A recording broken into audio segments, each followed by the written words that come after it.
May buntag. So parang lang jud ko naka-vlog no. Kay nagkanta-kanta ba mi ba unya di man pwedeng magkanta-kanta niya i-post na to sa ato nga vlog. Nagpalit magud si Nikki og sounds.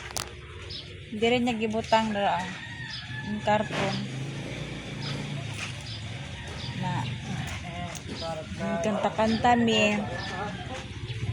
Nya diri man niya gibutang. So kami sa nagkanta-kanta kani uli pa man siya sa ilahan, tulog pa man siya.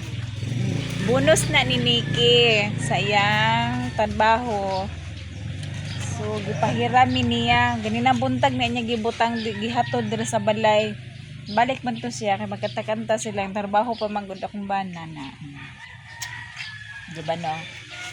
So siya matulog siya kay panggabi ang iyang trabaho ni Nikki. Liguan na nas dong koy je. Yo je. Go na iro. Aban, bunalan na ta ka ba?